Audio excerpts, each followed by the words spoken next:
Hello buddies, आप सभी का स्वागत है आपके फेवरेट यूट्यूब चैनल पर। मैं हूं डॉक्टर हरिओम गंगवार। बच्चों, यहां पर आज हम लोग ह्यूमन फिजियोलॉजी के सेकेंड चैप्टर को डिस्कस करेंगे, that is body fluids and circulation. आपके ह्यूमन फिजियो का सेकेंड चैप्टर, अगर एनसीईआरटी की हम बात करें तो एनसीईआरटी क्लास 11 का चैप्टर नंबर 15 है। पिछली वीडियो में हमने चैप्टर नंबर 14 को डिस्कस किया था, breathing and exchange of gases, और आज हमारा चैप्टर है बॉडी फ्लूइड्स एंड सर्कुलेशन, जिसको आप सिंपली सर्कुलेटरी सिस्टम के नाम से भी जानते हैं। तो आपके नीट के एग्जाम में फास्ट रिवीजन करने के लिए नीट एक्सप्रेस सीरीज को आप जरूर देखें, क्योंकि इसमें कम टाइम में पूरी एनसीईआरटी को हम लोग कवर करते हुए चल रहे हैं। तो सबसे पहला सवाल है कि भाई सर्कुलेशन की जरूरत क्यों पड़ती है, हमारी बॉडी में जो ब्लड है वो सर्कुलेट क्यों करता है। सबसे पहले इसी की बात करेंगे। तो आप देखिए, हमारी बॉडी की जो सेल होती है, एक सेल दिखाई गई है। सेल को काम करने के लिए एनर्जी चाहिए। एनर्जी ग्लूकोज से मिलती है। ग्लूकोज हमें मिलता है खाने से, जो चावल ठूसते हो, चावल में स्टार्च होता है, स्टार्च डाइजेस्ट होकर ग्लूकोज बनाता है, और ग्लूकोज जो होता है वो इंटेस्टाइन से जाता है ब्लड में, और ब्लड से पहुंचता है सेल में। अब ग्लूकोज एनर्जी तब देगा जब ग्लूकोज का ऑक्सीडेशन होगा, और ग्लूकोज के ऑक्सीडेशन के लिए चाहिए ऑक्सीजन। ऑक्सीजन कहां से आएगी? एटमॉस्फेयर से। जब सांस लेंगे, कल सांस ली थी पिछली वीडियो में, तो जब सांस ली तो एटमॉस्फेयर की ऑक्सीजन आई एल्वेलाई में, और एल्वेलाई से गई ऑक्सीजन ब्लड में, और ब्लड ऑक्सीजन को लेके कहां पहुंचा? सेल के पास। और ग्लूकोज का ऑक्सीडेशन हुआ, जिससे CO2 बना, वाटर बना, और एनर्जी बनी। एनर्जी और वाटर हमने यूज कर लिया। CO2 इज हार्मफुल कंपाउंड, इसको बॉडी से बाहर भी करना है। तो बॉडी से बाहर कैसे ले जाएंगे? CO2 को ब्लड में डालेंगे, और जो ब्लड है एल्वेलाई तक पहुंचाएगा, और सांस छोड़ने पर CO2 बॉडी के बाहर चला जाएगा। तो आप देख सकते हैं कि ब्लड का रोल कितना इंपॉर्टेंट है। ब्लड जो जरूरी न्यूट्रिएंट होते हैं, गैसेस होते हैं, मिनरल्स होते हैं, उन्हें सेल तक पहुंचाता है, और जो हार्मफुल कंपाउंड हैं, जो एक्सक्रीटरी प्रोडक्ट हैं, उन्हें सेल से बॉडी के बाहर ले जाने में हेल्प करता है। लेकिन सारे जानवरों के पास, आप जैसे जो जानवर है उनके पास तो ब्लड है, लेकिन सारे जानवरों के पास ब्लड नहीं है। अगर आप स्पॉन्जेस की बात करें तो स्पॉन्जेस के पास जो कैविटी होती है, जिसे आप स्पॉन्जोसील के नाम से जानते हैं, तो स्पॉन्जोसील के अंदर ऑस्टिया से पानी आता है, और उस पानी के साथ जो सराउंडिंग वाटर है, उस वाटर के साथ ऑक्सीजन और न्यूट्रिएंट अंदर आते हैं, और फिर ये पानी ऑस्कुलम से बॉडी के बाहर जाता है, जिससे एक्सक्रीटरी वेस्ट बॉडी के बाहर निकल जाते हैं। इसे आप वाटर ट्रांसपोर्ट सिस्टम या कैनाल सिस्टम के नाम से जानते हैं। सिलेंट्रेट की बात करें तो सिलेंट्रेट जो होते हैं बेटा, सिलेंट्रेट में आपने गैस्ट्रोवैस्कुलर कैविटी या सिलेंट्रॉन के बारे में सुना है। और जो गैस्ट्रोवैस्कुलर कैविटी होती है उसमें एक सिंगल ओपनिंग होती है, माउथ प्रेजेंट ऑन हाइपोस्टोम, और ये जो माउथ होता है इसी से वाटर अंदर आता है, जिससे न्यूट्रिएंट और गैसेस आती हैं, और यहीं से जो एक्सक्रीटरी प्रोडक्ट है वो बॉडी के बाहर जाते हैं। क्लियर? तो अब चूंकि हम ह्यूमन फिजियोलॉजी पढ़ रहे हैं, इसलिए हम बाकी जानवरों के बारे में बात नहीं करेंगे। हम केवल एक ही जानवर के बारे में बात करेंगे, ह्यूमन के बारे में, क्योंकि हमारा टॉपिक जो है वो है ह्यूमन फिजियोलॉजी यूनिट हम पढ़ रहे हैं। तो सबसे पहले देखिए, बॉडी फ्लूइड हमारे सिलेबस में दो हैं, ब्लड एंड लिम्फ, जो सर्कुलेट करते हैं। और सबसे पहले हम लोग ब्लड की बात करेंगे। ब्लड हमारी बॉडी का सबसे सॉफ्टेस्ट टिश्यू है, ठीक है। ब्लड एक स्पेशलाइज कनेक्टिव टिश्यू है, जिसके बारे में पहले भी बात हो चुकी है। Specialise connective tissue structural organisation में हमने पढ़ा था। स्पेशलाइज कनेक्टिव टिश्यू तीन तरह के हैं, blood, bone and cartilage. Blood इस चैप्टर में पढ़ रहे हैं, बोन और कार्टिलेज के बारे में हम लोकोमोशन एंड मूवमेंट चैप्टर में बात करने वाले हैं। क्लियर? अब जो हमारा ब्लड है उसके दो हिस्से होते हैं, एक को कहा जाता है प्लाज्मा और दूसरे को कहते हैं फॉर्म्ड एलिमेंट। जो प्लाज्मा होता है वो ब्लड का 55% होता है, और फॉर्म्ड एलिमेंट 45% होते हैं। अब प्लाज्मा के अंदर क्या क्या होता है? प्लाज्मा के अंदर सबसे ज्यादा वाटर होता है। प्लाज्मा स्ट्रॉ कलर का होता है, मतलब हल्का पीला, ये भूसे के कलर का आप समझ लो, है ना। वाटर इसमें होता है 90 से 92%, 90 से 92% पानी होता है प्लाज्मा में। 6 से 8% प्रोटीन होती है, और तीन मेन प्रोटीन यहां पर होती हैं, albumin, globulin and fibrinogen. Albumin का काम होता है ऑस्मोटिक बैलेंस मेंटेन करना, ग्लोब्यूलिन का काम होता है डिफेंस करना, इन्हीं को एंटीबॉडी कहते हैं। और फाइब्रिनोजन क्लॉटिंग में मदद करती है, ये फाइब्रिन में बदल जाती है और फाइब्रिन डेड सेल के साथ मिलकर क्लॉट का फॉर्मेशन करता है। इसके अलावा यहाँ पर मिनरल्स होते हैं, इलेक्ट्रोलाइट जिन्हें आप कहते हैं, जैसे सोडियम आयन हो गया, क्लोराइड आयन हो गया, कैल्शियम आयन हो गया, मैग्नीशियम आयन हो गया, बाइकार्बोनेट आयन हो गया। इसके अलावा न्यूट्रिएंट भी इसके अंदर पाए जाते हैं, जैसे ग्लूकोज हो गया, अमीनो एसिड हो गया, लिपिड हो गई, ये भी सब यहाँ पर प्लाज्मा के अंदर प्रेजेंट होती है। इसके अलावा यहाँ पर क्लॉटिंग फैक्टर भी पाए जाते हैं जो कि इनएक्टिव फॉर्म में होते हैं। इनएक्टिव फॉर्म, एक्टिव कब होंगे? जब कट लगेगा, आपको चोट लगेगी, ब्लड क्लॉट करना होगा, तब एक्टिवेट होंगे। तो क्लॉटिंग फैक्टर प्लाज्मा में इनएक्टिव फॉर्म में पाए जाते हैं and plasma without clotting factor is called serum. ये सीरम हो जाएगा। तो प्लाज्मा विदाउट क्लॉटिंग फैक्टर को हम लोग किस नाम से जानते हैं बेटा? सीरम के नाम से जानते हैं। तो ये पहला पार्ट हो गया प्लाज्मा।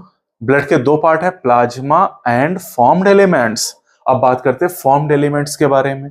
फॉर्म्ड एलिमेंट ब्लड का 45% हिस्सा बनाते हैं और फॉर्म्ड एलिमेंट तीन तरह के हैं, आरबीसीज, डब्ल्यूबीसीज, प्लेटलेट। आरबीसीज को एरिथ्रोसाइट कहते हैं, डब्ल्यूबीसीज को ल्यूकोसाइट कहते हैं, प्लेटलेट को थ्रोम्बोसाइट कहते हैं। ओके चाचा। अब आरबीसी सबसे अबंडेंट ब्लड सेल होती हैं। इनका जो नंबर है 5 से 5.5 मिलियन पर मिलीमीटर क्यूब ऑफ ब्लड में होता है। सबसे कम होती है डब्ल्यूबीसी, 6000 से 8000, उतने ही वॉल्यूम में। और प्लेटलेट की बात करें तो इनका नंबर होता है 1.5 से 3.5 लाख पर मिलीमीटर क्यूब ऑफ ब्लड। तो सबसे अबंडेंट आरबीसीज और लीस्ट अबंडेंट डब्ल्यूबीसीज और प्लेटलेट इनके बीच में है। नीट 23 में सवाल आया था, बहुत बढ़िया सवाल था, उसके लिए आपको डेटा याद होना चाहिए। तो सबसे पहले हम बात करेंगे आरबीसीज के बारे में। आरबीसी के फॉर्मेशन को एरिथ्रोपोइसिस कहते हैं। आरबीसी का फॉर्मेशन का होता है रेड बोन मैरो में। वैसे सारी ब्लड सेल बोन मैरो में ही बनती हैं, आरबीसी हो, डब्ल्यूबीसी हो या प्लेटलेट हो, सारी बोन मैरो में बनती हैं। लाइफ स्पैन 120 डेज होती है।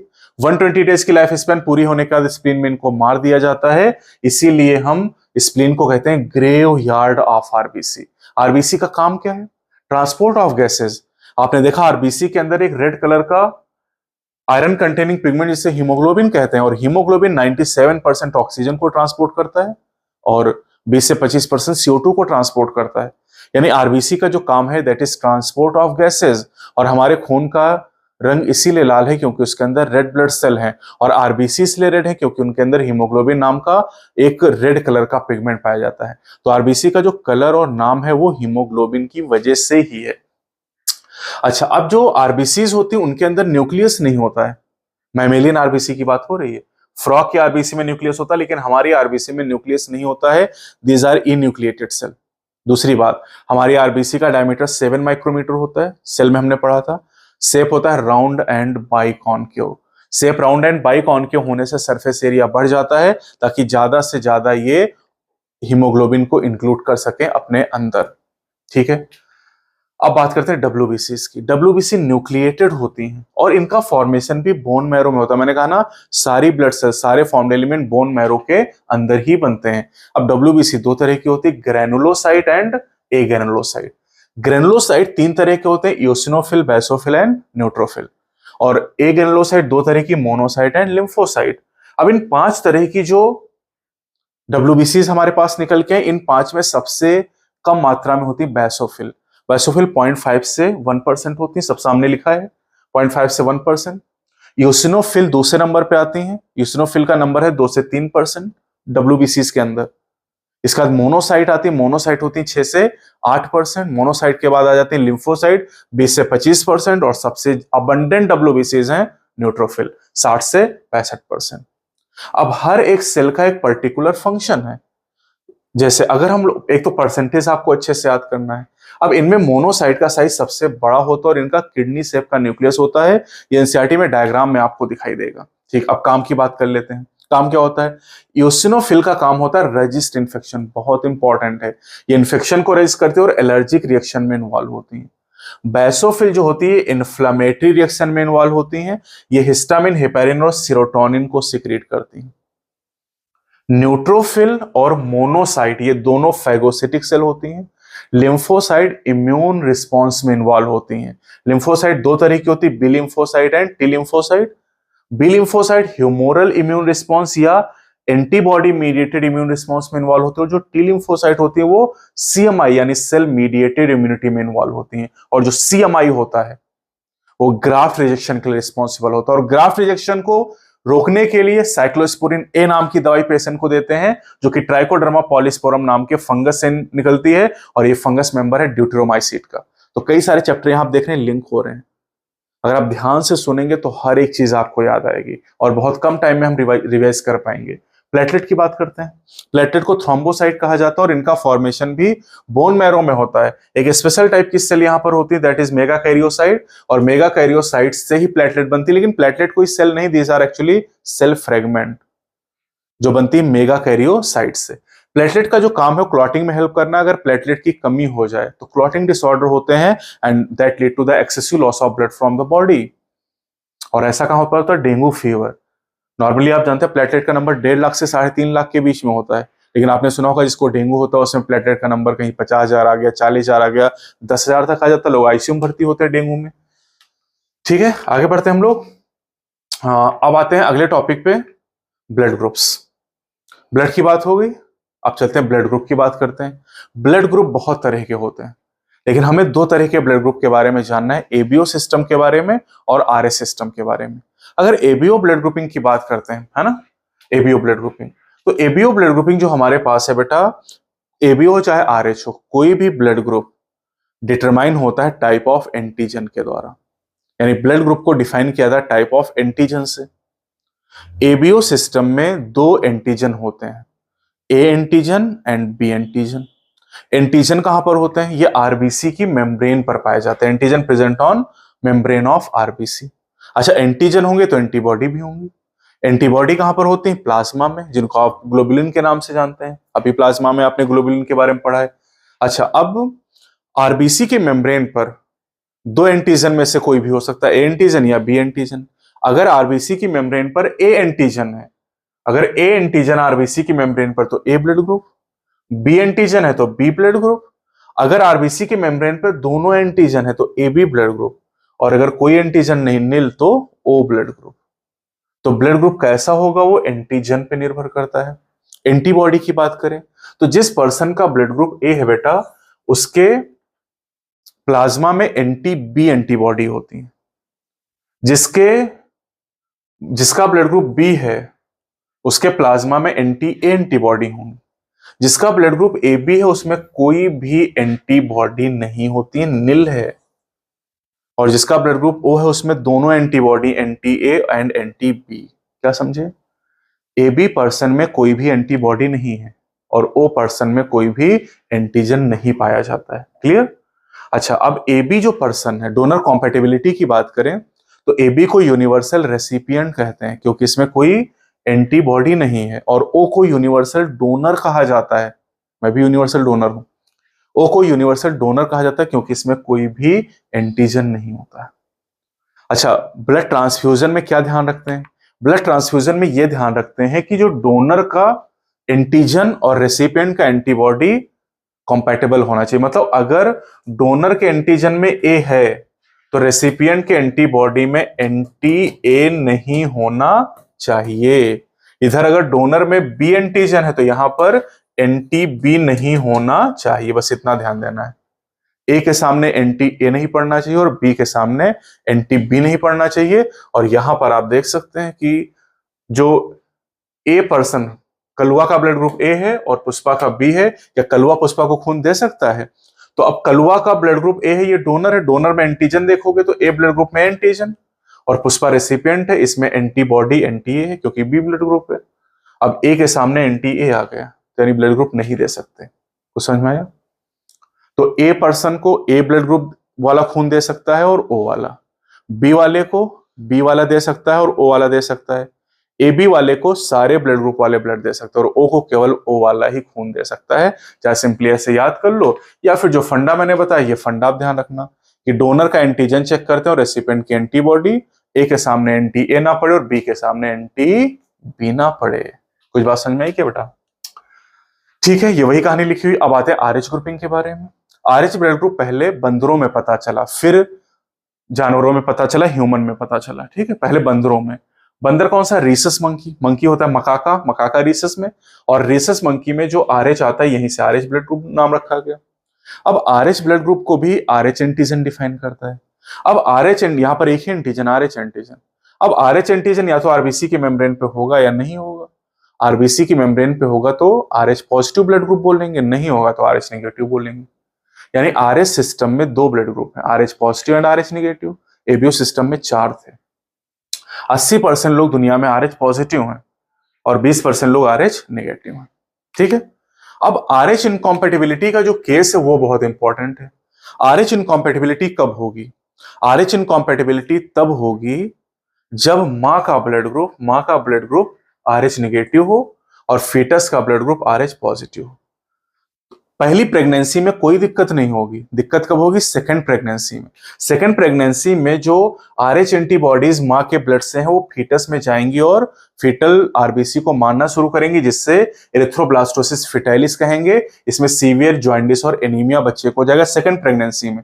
अगर हम एरिथ्रोब्लास्टोसिस फिटाइलिस को रोकना चाहते हैं तो इसके लिए पहली प्रेगनेंसी में जब डिलीवरी होगी तो डिलीवरी के तुरंत बाद मां को एक इंजेक्शन लगाएंगे एंटी-आरएच एंटीबॉडीज का। किसका इंजेक्शन? एंटी-आरएच एंटीबॉडीज का। किसको लगाएंगे? मां को। बच्चे को मत ठोक देना भाई, मां को लगाना इंजेक्शन। ठीक है। तो मां को इंजेक्शन लगाएंगे एंटी-आरएच एंटीबॉडीज का।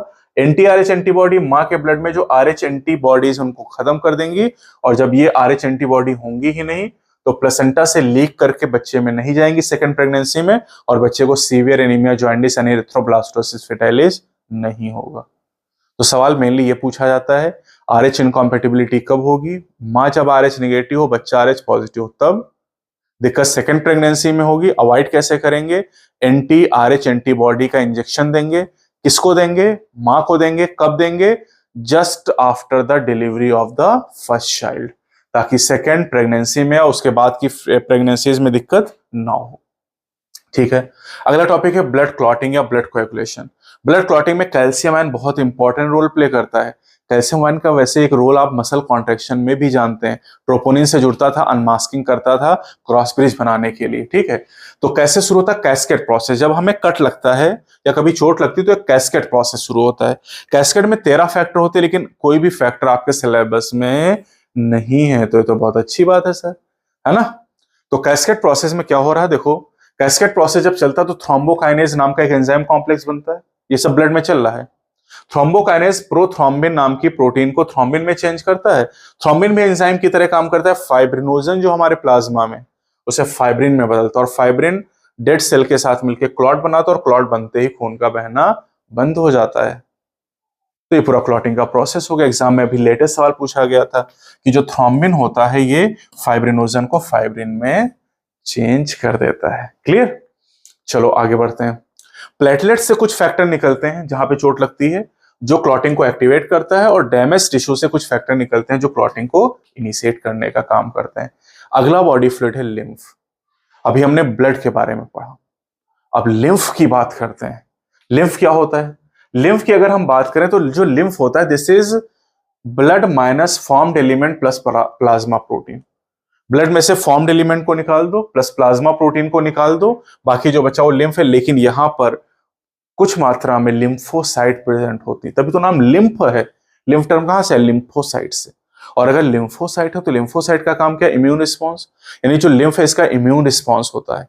साथ ही लिम्फ का एक बहुत इंपॉर्टेंट रोल है, लिम्फ फैट के एब्जॉर्प्शन में मदद करता है। इंटेस्टाइनल विलाई के अंदर जो लिम्फ होता है, उस लिम्फ वेसल होती है, उसे लैक्टियल कहते हैं, और लैक्टियल के अंदर फैट को एब्जॉर्ब करने में लिम्फ का बहुत ही इंपॉर्टेंट रोल है। अब आते हैं ह्यूमन के सर्कुलेटरी सिस्टम की बात करते हैं। पिछले चैप्टर में हमने बात किया था रेस्पिरेटरी सिस्टम के बारे में। हमारे रेस्पिरेटरी सिस्टम के 2 पार्ट थे, conducting part and exchange part. हमारे सर्कुलेटरी सिस्टम के, ह्यूमन सर्कुलेटरी सिस्टम के 3 पार्ट हैं, हार्ट, ब्लड, ब्लड वेसल। तो ब्लड तो हमने पढ़ ही लिया है, बस 2 चीजें पढ़नी है, हार्ट के बारे में पढ़ना है और ब्लड वेसल के बारे में पढ़ना है। तो हार्ट से शुरू करते हैं। हमारा जो हार्ट है वो मीजोडर्मल है, ये लोकेटेड है दोनों लंग्स के बीच में और स्लाइटली टिल्टेड है, लेफ्ट की तरफ झुका हुआ है। इसका जो साइज होता है मुट्ठी के बराबर, क्लेंज्ड फिस्ट के बराबर होता है। ठीक है। हमारा जो हार्ट है उसमें 4 चैम्बर होते हैं।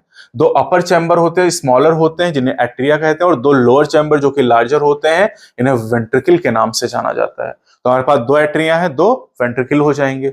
हमारा जो हार्ट है इसके ऊपर दो कवरिंग पाई जाती है जिसे पेरिकार्डियम कहा जाता है। दोनों पेरिकार्डियम के बीच में पेरिकार्डियल फ्लूइड पाया जाता है जो कि फ्रिक्शन को रिड्यूस करने का काम करता है। लंग्स की कवरिंग को प्लूरा कहते हैं, हार्ट की कवरिंग को पेरिकार्डियम कहते हैं, किडनी की कवरिंग को रीनल कैप्सूल के नाम से जानते हैं, ब्रेन की कवरिंग को मेनिंजेस के नाम से जानते हैं। तो ये सब एनसीईआरटी में लिखा, लेकिन अलग अलग जगह पर रिविजन करते समय थोड़ा सा हमें ध्यान देना होगा, आपको भी थोड़ा सा ध्यान देना होगा, ठीक है। चलो अब देखो, जो राइट एट्रियम और लेफ्ट एट्रियम उनके बीच में एक दीवार है, इसका नाम है इंटरएट्रियल सेप्टम। राइट वेंट्रिकल और लेफ्ट वेंट्रिकल के बीच में दीवार है, उसका नाम इंटरवेंट्रिकुलर सेप्टम। और दोनों यानी जो एट्रिया और वेंट्रिकल इनके बीच की दीवार, इसका नाम है एट्रियोवेंट्रिकुलर सेप्टम। अब ये जो एट्रियोवेंट्रिकुलर सेप्टम है इसमें वाल्व प्रेजेंट होते हैं। राइट एट्रियम और राइट वेंट्रिकल के बीच में ट्राइकस्पिड वाल्व है, और लेफ्ट एट्रियम और लेफ्ट वेंट्रिकल के बीच में बाइकस्पिड वाल्व है। बाइकस्पिड और ट्राइकस्पिड वाल्व को मिलाकर एट्रियोवेंट्रिकुलर वाल्व या एवी वाल्व बोलेंगे। बाइकस्पिड वाल्व को मिट्रल वाल्व भी कहते हैं। साथ ही साथ लेफ्ट वेंट्रिकल और अरोटा के बीच में सेमीलूनर वाल्व है, और राइट वेंट्रिकल और पल्मोनरी आर्टरी के बीच में सेमीलूनर वाल्व। इधर अगर आप देखो तो राइट एट्रियम में वेना केवा ओपन करता है और लेफ्ट एट्रियम में पल्मोनरी वेन ओपन करती है। इन वाल्व का जो काम है ब्लड के यूनी डायरेक्शनल फ्लो को मेंटेन करना है। ब्लड का फ्लो हमेशा एट्रियम से वेंट्रिकल की तरफ और वेंट्रिकल से पल्मोनरी आर्टरी और वेना केवा की तरफ होगा। कभी भी ब्लड का बैकवर्ड फ्लो नहीं हो सकता है। तो बैकवर्ड फ्लो को रोकने के लिए हमारे हार्ट में वाल्व लगाए गए हैं। ठीक, आगे बढ़ते हैं। फिर यहां पर कॉर्डी टेंडिनी पाई जाती है, और कॉर्डी टेंडिनी जो होती हैं ये हमारे वाल्व को पैपिलरी मसल की मदद से वेंट्रिकल की दीवार से जोड़ने का काम करती हैं, ताकि जब पावरफुल कॉन्ट्रैक्शन हो तो हमारे वाल्व उल्टी डायरेक्शन में ओपन ना करें। नोडल टिश्यू की बात करते हैं। हमारा जो नोडल टिश्यू है वो पूरे हार्ट में डिस्ट्रीब्यूटेड है। नोडल टिश्यू कोई नया टिश्यू नहीं है, कार्डियक मसल का एक टुकड़ा है। हमारा पूरा हार्ट कार्डियक मसल से बना हुआ है। अब नोडल टिश्यू के 5 हिस्से होते हैं: SA node, AV node, AV bundle, right and left bundle and Purkinje fibre. SA node कहां पर है? एसए नोड होता है right upper corner of right atrium. AV node कहां पर है? Left lower corner of the right atrium. उसके बाद यहां से एवी नोड से एवी बंडल स्टार्ट होता है। एवी बंडल डिवाइड करके दो ब्रांच बनाता है। राइट ब्रांच राइट वेंट्रिकल की वॉल में जाती है, और लेफ्ट ब्रांच लेफ्ट वेंट्रिकल की वॉल में जाती है। अब ये जो राइट और लेफ्ट बंडल होते हैं इनसे फाइबर निकलते हैं, जिन्हें पर्किंजे फाइबर कहते हैं। राइट एंड लेफ्ट बंडल को पर्किंजे फाइबर के साथ मिला के बंडल ऑफ हिस के नाम से जानते हैं। तो ये पूरा हो गया यहाँ पर नोडल टिश्यू। एनसीईआरटी ने जो चीजें लिख के आपको बताई, जिनको समझना कठिन होता है वो डायग्राम से आप इजीली सीख सकते हैं। ठीक है, फिर अभी जो नोडल टिश्यू के पांचों हिस्से हैं, पांचों एक्शन पोटेंशियल को जनरेट कर सकते हैं, लेकिन मैक्सिमम नंबर में action potential SA node generate करता है, इसीलिए उसे पेसमेकर कहते हैं। कितनी बार जनरेट करता है? 70 से 75 बार जनरेट करता है। जितनी बार SA node action potential generate करेगा हमारा हार्ट उतनी ही बार बीट करेगा। तो एसए नोड ने 70 से 75 बार 1 मिनट में एक्शन पोटेंशियल जनरेट की, वही हमारा हार्ट रेट हो जाएगा।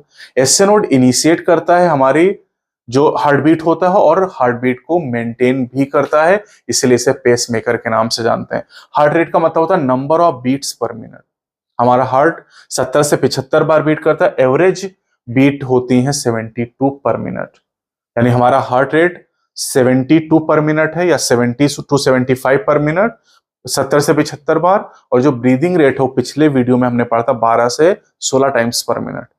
अब अगर 60 सेकेंड में 72 बार हम ब्रीथ करते हैं तो एक ब्रीथ का जो टाइम है, बीट का जो टाइम है वो 0.8 सेकेंड के आसपास आता है।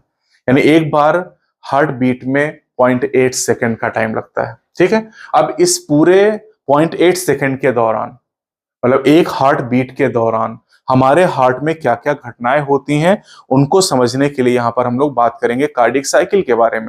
कार्डियक साइकिल का मतलब है एक बीट के दौरान हमारे हार्ट के अंदर क्या क्या घटनाएं चल रही हैं। तो कार्डियक साइकिल में दो चीजें पहले ध्यान रखनी है कि कार्डियक साइकिल में हम सिस्टोल और डायस्टोल टर्म यूज करेंगे। सिस्टोल का मतलब कॉन्ट्रैक्शन से होगा, और डायस्टोल का मतलब रिलैक्सेशन से होगा। कार्डियक साइकिल में 4 स्टेजेस या 4 स्टेप होते हैं। शुरुआत करते हैं ज्वाइंट डायस्टोल से। ज्वाइंट डायस्टोल मतलब are the 4 chamber are in relaxed state. चारों चैम्बर रिलैक्स हैं, दोनों एट्रिया दोनों वेंट्रिकल रिलैक्स हैं। इस केस में जो एवी वॉल्व है वो ओपन है, मतलब बाइकस्पिड ट्राइकस्पिड ओपन है और सेमिलूनर बंद है, लिखा भी है। अब जो ब्लड है वेना केवा से राइट एट्रियम से होता हुआ सीधे राइट वेंट्रिकल में जाता है और यहां जाके भर रहा है ब्लड। इधर पल्मोनरी वेन से ब्लड लेफ्ट एट्रियम में आके और लेफ्ट वेंट्रिकल में भर रहा है, क्योंकि इधर वॉल्व बंद है। ये ज्वाइंट डायस्टोल की कहानी। ज्वाइंट डायस्टोल के बाद जो एसए नोड है वो एक एक्शन पोटेंशियल जनरेट करता है, जिससे दोनों एट्रिया एक साथ कॉन्ट्रैक्ट करते हैं, इसलिए एट्रियल सिस्टोल नाम है। दोनों एट्रिया कॉन्ट्रैक्ट करते हैं और जो ब्लड है वो वॉल में कोई चेंज नहीं हो रहा है। ज्वाइंट डायस्टोल में जैसा था वैसे एट्रियल सिस्टोल में भी है, वॉल में कोई चेंज नहीं, बस ब्लड का जो फ्लो है, ब्लड पहले भी एट्रिया से वेंट्रिकल में जा रहा था, अब भी जा रहा है, लेकिन ब्लड का फ्लो 30% बढ़ जाता है बस। पहले देखो एक एक एरो बनी, यहाँ दो दो बना दी कि ब्लड का फ्लो तेज हो गया, क्योंकि यहाँ पर कॉन्ट्रेक्शन हुआ, कॉन्ट्रेक्शन से वॉल्यूम कम हुआ जिससे प्रेशर बढ़ गया, प्रेशर बढ़ने से जो ब्लड का फ्लो है वो तेज हो जाता है। फिर आते हैं वेंट्रिकुलर सिस्टोल। वेंट्रिकुलर सिस्टोल के समय दोनों वेंट्रिकल कॉन्ट्रैक्ट करते हैं और जैसे ही वेंट्रिकल कॉन्ट्रैक्ट करते हैं सेम उसी समय दोनों एट्रिया रिलैक्स करते हैं, यानी वेंट्रिकुलर सिस्टोल और एट्रियल डायस्टोल एक ही समय पे होता है, इसलिए एट्रियल डायस्टोल आप अलग से कभी नहीं पढ़ते हैं। तो अब क्या हुआ, दोनों वेंट्रिकल कॉन्ट्रैक्ट किए, जब दोनों वेंट्रिकल कॉन्ट्रैक्ट करेंगे तो वॉल्यूम घटेगा, प्रेशर बढ़ेगा। यहां प्रेशर बढ़ेगा तो ब्लड वापस जाने की कोशिश करेगा, जब वापस जाने की कोशिश करेगा तो एवी वॉल्व क्लोज हो जाएंगे, बाइकस्पिड ट्राइकस्पिड बंद हुई।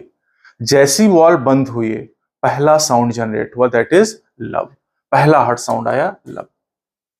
अब ये वॉल्व बंद हो गए, प्रेशर बढ़ रहा, तो अब प्रेशर की वजह से सेमिलूनर वॉल्व ओपन हो गए। सेमिलूनर वॉल्व ओपन हो गए, जो राइट वेंट्रिकल से ब्लड था पल्मोनरी आर्टरी के थ्रू लंग्स में चला गया और लेफ्ट वेंट्रिकल से ब्लड अरोटा के थ्रू बॉडी के टिश्यू को पहुंच गया।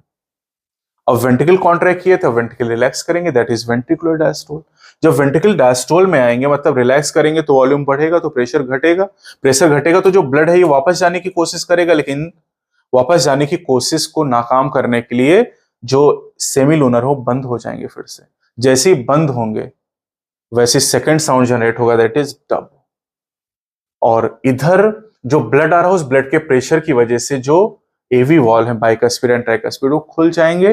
अब चारों चैम्बर रिलैक्स हैं, हम फिर से ज्वाइंट डायस्टोल में आ गए। तो ये जो चार घटनाएं मैंने आपको बताई, इन चारों घटनाओं के होने में 0.8 सेकंड लगता है, टिक हो गई चारों घटनाएं। हार्ट सोचो, हार्ट कितनी फास्ट काम करता है, कितनी तेजी से धड़कता है, और कभी कभी तो धड़कने बहुत तेज हो जाते हैं। समझ रहे हो विनोद? यानी दो साउंड जनरेट होते हैं 0.8 सेकंड में, या एक हार्ट बीट में, या एक कार्डियक साइकिल के दौरान।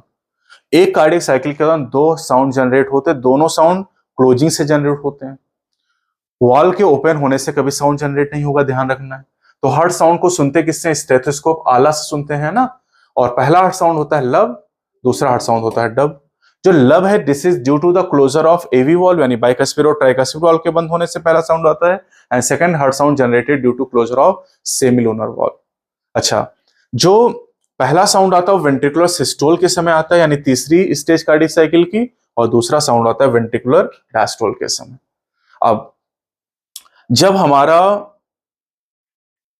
कार्डियक साइकिल के दौरान जब वेंट्रिकल कॉन्ट्रैक्ट करता है, तो वेंट्रिकल जब यहां से कॉन्ट्रैक्ट करता है, यहां पे वेंट्रिकुलर सिस्टोल, जब राइट वेंट्रिकल कॉन्ट्रैक्ट करेगा पल्मोनरी आर्टरी में जो ब्लड भेजेगा वो 70 ml होता है, जिसे हम कहते हैं स्ट्रोक वॉल्यूम या बीट वॉल्यूम।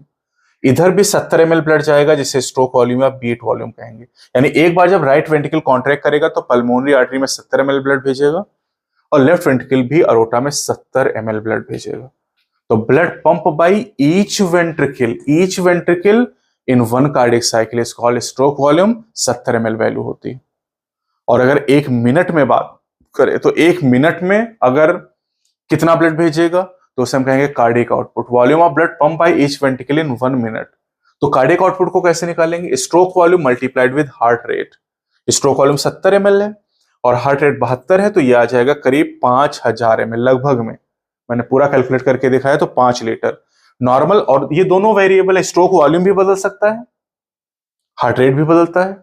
जब हम दौड़ना शुरू करते तो हमारा हार्ट रेट 100 हो जाए मान लो, तो अगर 100 हो जाएगा तो 7 लीटर पहुंच जाएगा। समझ गए ना? तो इसका मतलब है हार्ट रेट और स्ट्रोक वॉल्यूम दोनों वेरिएबल हैं, इसलिए कार्डियक आउटपुट भी वेरिएबल होता है। कार्डियक आउटपुट भी वेरिएबल होता है। एक एथलीट का, खिलाड़ी का कार्डियक आउटपुट एक नॉर्मल पर्सन की तुलना में काफी ज्यादा है। अगला टॉपिक हमारा है ईसीजी। अब ईसीजी के दो फुल फॉर्म हो सकते हैं, एक है इलेक्ट्रोकार्डियोग्राफ और एक इलेक्ट्रोकार्डियोग्राम। जिस मशीन से ईसीजी लेते हैं, मशीन को कहते हैं इलेक्ट्रोकार्डियोग्राफ, और इसकी जो रिकॉर्डिंग होती है उसे इलेक्ट्रोकार्डियोग्राम कहते हैं। आपके सामने एक स्टैंडर्ड ईसीजी बना हुआ है। स्टैंडर्ड ईसीजी हमारे पास 5 लेटर है, PQRST, और 3 कंपोनेंट में हम स्टैंडर्ड ईसीजी को डिवाइड करते हैं।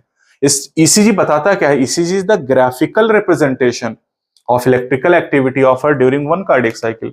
एक कार्डियक साइकिल के दौरान हमारी जो हार्ट में इलेक्ट्रिकल एक्टिविटी हो रही, उन इलेक्ट्रिकल एक्टिविटी को ग्राफ पे रिप्रेजेंट करना है, ईसीजी कहलाता है। स्टैंडर्ड ईसीजी के 3 कंपोनेंट होते हैं, P wave, QRS complex and T wave. सबका कुछ ना कुछ मतलब होता है, खूब पूछा जाता है नीट में, खूब। समझ रहे हो विनोद? तो पी वेव जो होती है वो क्या बताती है? Electrical excitation of atria. नहीं समझे तो डीपोलराइजेशन ऑफ एट्रिया। नहीं समझे तो एट्रियल सिस्टोल। क्यूआरएस क्या बताता है? Depolarisation of ventricle. ये डीपोलराइजेशन ऑफ एट्रिया, यह depolarisation of ventricle. Depolarisation of atria मतलब एट्रियल सिस्टोल, तो डीपोलराइजेशन ऑफ वेंट्रिकल मतलब वेंट्रिकुलर सिस्टोल। फिर टी वेव बताती है रिपोलराइजेशन ऑफ वेंट्रिकल, यानी रिलैक्सेशन ऑफ वेंट्रिकल, यानी वेंट्रिकुलर डायस्टोल। खत्म कहानी। तो पहली जो वेव है पी वेव, वो second stage of cardiac cycle को बताती है। क्यूआरएस बताता है थर्ड स्टेज को, और टी वेव बताता है 4 को।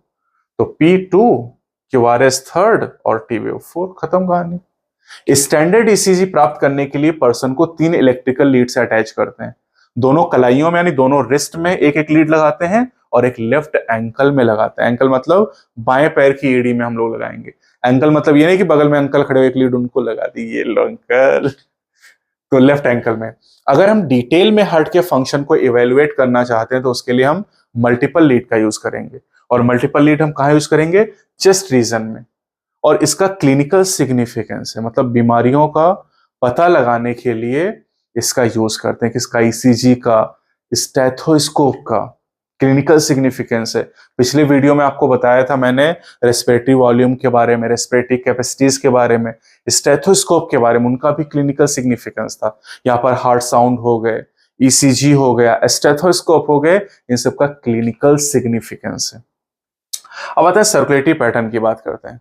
सर्कुलेटरी पैटर्न 2 तरह का होता है, open and close. Open type का सर्कुलेटरी सिस्टम आर्थ्रोपोडा, मोलस्का और हेमिकॉर्डेटा में होता है, और क्लोज टाइप का 2 जगह पाया था, एनलिडा एंड कॉर्डेटा में। ये चैप्टर 4 एनिमल किंगडम में भी आप पढ़ चुके हैं। अब आते हैं सर्कुलेटरी पाथवे। सर्कुलेटरी पाथवे 3 तरह के होते हैं वर्टिब्रेट में। पहले तो वर्टिब्रेट में fishes, amphibia, reptile, bird, mammal की बात कर लें। तो फिशेज में 2 चैम्बर हार्ट होता है, जिसमें 1 एट्रियम 1 वेंट्रिकल होता है। Amphibian, reptile except crocodile, reptile में क्रोकोडाइल आते हैं लेकिन उनको छोड़ दीजिए आप, 3 चैम्बर का हार्ट होता है, 2 एट्रिया 1 वेंट्रिकल। क्रोकोडाइल, बर्ड और मैमल में 4 चैम्बर का हार्ट होता है, 2 एट्रिया 2 वेंट्रिकल। मैमल में हम लोग आते हैं, ह्यूमन बीइंग, यानी ये हमारे हार्ट की बात हो रही। ठीक, अब जो फिशेज हैं इनमें सिंगल सर्कुलेशन होता है। Amphibia, reptile except crocodile incomplete double circulation है। क्रोकोडाइल, बर्ड और मैमल में डबल सर्कुलेशन। बहुत इंपॉर्टेंट है, देखिए सिंगल सर्कुलेशन फिशेज में। तो सिंगल सर्कुलेशन में क्या हो रहा है कि जो बॉडी के टिश्यू है यहां से डीऑक्सीजनेटेड ब्लड एट्रिया में आ रहा है, एट्रिया से वेंट्रिकल में जा रहा है, और वेंट्रिकल से डीऑक्सीजनेटेड ब्लड गिल्स को जा रहा है, और गिल्स से जो ऑक्सीजनेटेड ब्लड है वो बॉडी के टिश्यू को जा रहा है। क्या समझा आपने? कि हार्ट, मछलियों का दिल कभी भी बॉडी को ब्लड सप्लाई नहीं करता है, वो गिल्स को सप्लाई करता है और गिल्स बॉडी को देते हैं। समझ में आई बात? अब आते हैं एम्फीबिया, रेप्टाइल एक्सेप्ट क्रोकोडाइल। यहां पर राइट एट्रियम, लेफ्ट एट्रियम ये तो सेपरेटेड है लेकिन वेंट्रिकल एक ही है। तो जो राइट एट्रियम वहां पर बॉडी टिश्यू से डीऑक्सीजनेटेड ब्लड आता है, और लेफ्ट एट्रियम में इधर लंग्स, स्किन या गिल से ऑक्सीजनेटेड ब्लड आता है। फिर जब दोनों एट्रिया कॉन्ट्रैक्ट करते तो वेंट्रिकल में दोनों ब्लड पहुंचते और मिक्स हो जाते, तो मिक्स ब्लड हो गया, मिक्सड। तो मिक्सड ब्लड जो हो गया, मतलब मिक्स ब्लड जो हो गया, जो मिक्स ब्लड है ये पहुंचा इधर लंग्स, स्किन और गिल्स को, और इधर बॉडी के टिश्यू को। अब बॉडी के टिश्यू से डीऑक्सीजनेटेड ब्लड राइट एट्रियम में, और इधर लंग्स, स्किन और गिल्स से ऑक्सीजनेटेड ब्लड लेफ्ट एट्रियम में। क्या समझे? कि यहां पर जो बॉडी टिश्यू उनको मिक्स ब्लड मिलता है। हार्ट ब्लड देता तो है बॉडी टिश्यू को लेकिन मिक्स देता है। अपनी बात कर लें डबल सर्कुलेशन, तो हमारे पास 2 एट्रिया है पर 2 वेंट्रिकल है लोअर, है ना। अब जो राइट एट्रियम है यहां पर वेना केवा से डीऑक्सीजनेटेड ब्लड आ रहा है, ये ब्लड पहुंचता है राइट वेंट्रिकल के अंदर और राइट वेंट्रिकल से पल्मोनरी आर्टरी में डीऑक्सीजनेटेड ब्लड गया, यहां से लंग में पहुंचा और लंग का काम तो आप जानते हैं ऑक्सीजनेटेड करना। तो लंग से ऑक्सीजनेटेड ब्लड निकला और ये पहुंचा कहां पर, पल्मोनरी वेन के थ्रू लेफ्ट एट्रियम में। तो राइट वेंट्रिकल से जो ब्लड चला ये लंग से पास होता हुआ लेफ्ट एट्रियम तक पहुंचा। राइट वेंट्रिकल से लेफ्ट एट्रियम के बीच में एक ऑर्गन आया, लंग। लंग्स के लिए आप पल्मोनरी टर्म यूज करते हैं, this is called pulmonary circulation. कहां से कहां तक, राइट वेंट्रिकल से लेफ्ट एट्रियम तक का सर्कुलेशन पल्मोनरी सर्कुलेशन। फिर लेफ्ट एट्रियम से ब्लड लेफ्ट वेंट्रिकल में गया, लेफ्ट वेंट्रिकल से ऑक्सीजनेटेड ब्लड अरोटा में से बॉडी टिश्यू को गया, बॉडी टिश्यू से डीऑक्सीजनेटेड ब्लड वापस पहुंचा राइट एट्रियम में। तो यहां पर हमने लेफ्ट वेंट्रिकल से स्टार्ट किया, लेफ्ट वेंट्रिकल से राइट एट्रियम तक के बीच में बॉडी के टिश्यू, बॉडी के सिस्टम आइसोलेट, इसका नाम है सिस्टमिक सर्कुलेशन। तो 4 चैम्बर हार्ट में 2 अलग सर्कुलेशन जिनका ब्लड कभी मिक्स नहीं होता है, एक है पल्मोनरी सर्कुलेशन और एक है सिस्टमिक सर्कुलेशन। इसीलिए 4 चैम्बर हार्ट जहां मिलेगा वहां कहेंगे भैया डबल सर्कुलेशन पाया जाता है, जैसे कि क्रोकोडाइल, बर्ड्स एंड मैमल्स, इन तीनों में डबल सर्कुलेशन आपको मिल गया। और ये डबल सर्कुलेशन बहुत इंपॉर्टेंट टॉपिक है। अब आते हैं स्पेशल सर्कुलेशन। स्पेशल से पहले नॉर्मल सर्कुलेशन की बात कर लें कि जो हार्ट है वो ऑर्गन को ब्लड देता है, ऑर्गन हार्ट को देता है, this is the normal circulation.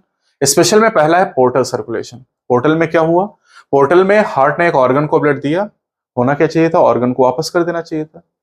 Heart ने ऑर्गन ए को दिया और ऑर्गन ए ने ऑर्गन बी को पहुंचा दिया ब्लड, और ऑर्गन बी ने वापस हार्ट को दे दिया। तो यहां पर ऑर्गन ए से ऑर्गन बी तक का जो circulation, this is called portal circulation. जैसे पोर्टल सर्कुलेशन में हमारे पास एक हेपेटिक पोर्टल सर्कुलेशन है।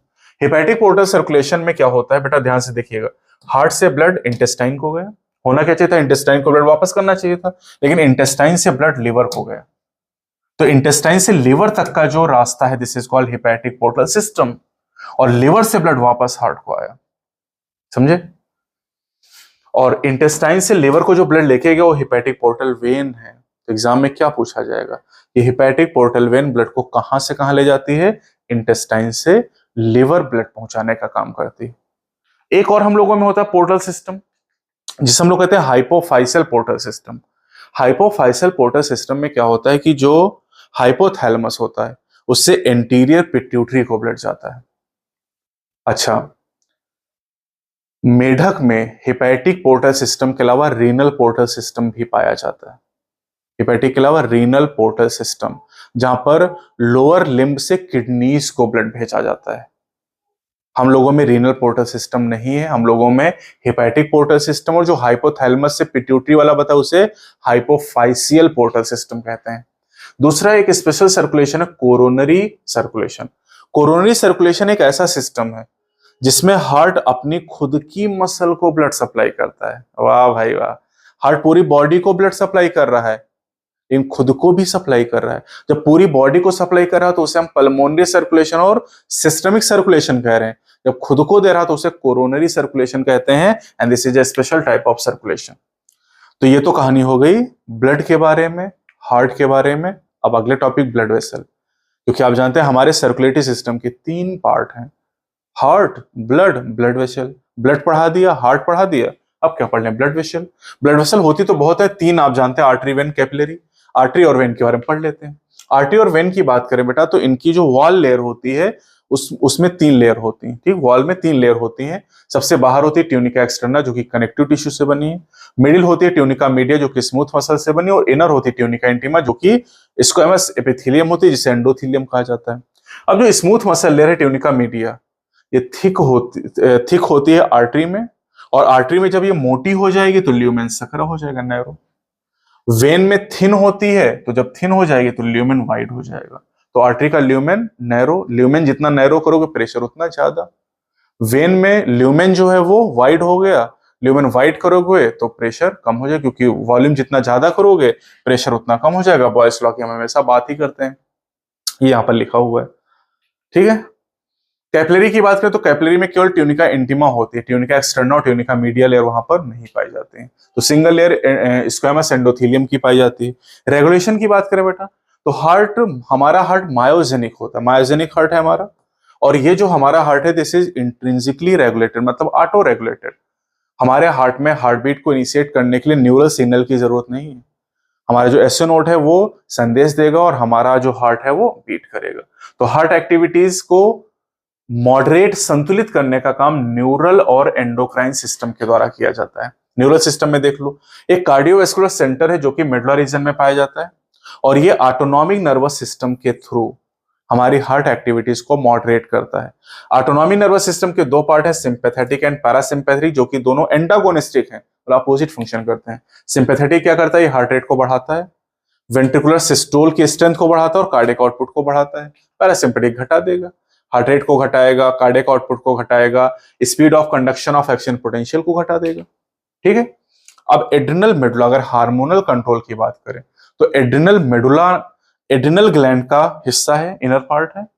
एड्रिनल ग्लैंड के दो पार्ट आगे पढ़ेंगे, cortex and medulla. Adrenal medulla से दो हार्मोन निकलते, एड्रिनलिन एंड नॉर एड्रिनलिन, जो कि कार्डियक आउटपुट को बढ़ाते हैं। ये भी हार्ट रेट को बढ़ाते हैं, कार्डियक आउटपुट को बढ़ाते हैं। तो सिंपैथेटिक नर्वस सिस्टम का जो काम है वो एड्रिनलिन और नॉर एड्रिनलिन की तरह ही है।